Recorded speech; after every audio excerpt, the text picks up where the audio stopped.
मोक्ष का ये मतलब नहीं है कि आप फिर जन्म नहीं लोगे। మోక్ష స్థితి ఎలాంటిదంటే, అక్కడ మనకు పూర్తి స్వాతంత్ర్యం లభిస్తుంది. ప్రకృతి మనకు పూర్తి స్వాతంత్ర్యం ఇస్తుంది. ఏదైనా పని కోసం భూమాతపైకి రావలసి వచ్చినప్పుడు మీరు సంతోషంగా వస్తారు. तो आप खुशी से आओगे। ఒకవేళ రావాలనుకోకపోతే మీకు నేను వెళ్ళను అనే స్వాతంత్ర్యం ఉంటుంది. అది నిజమైన స్వాతంత్ర్యం. అది మోక్ష స్థితి.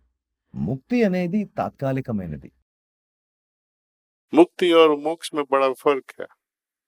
ముక్తి మరియు మోక్షం రెండింటికి చాలా తేడా ఉంది. ముక్తి మనకు స్పిరిచ్యువల్ క్యాపిటల్, అంటే ఆధ్యాత్మిక ఆస్తి.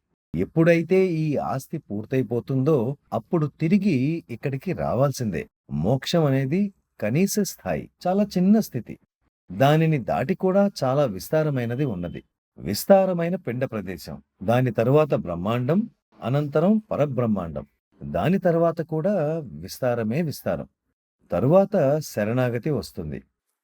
शरणागति आ जाती है, जिसको गीता में भी कहा है। దీని గురించి భగవద్గీతలో కూడా చెప్పబడింది. ప్రపన్న స్థితి. ప్రపన్న అంటే పూర్తిగా ప్రతి ఒక్కటి ఆయనకు సమర్పించేస్తాం. దాని అర్థం అందరం రిటైర్ అయిపోయామని కాదు. ఏ విధమైన రిటైర్మెంట్ అవుతామంటే మనం ఎవరికీ భారం కాము.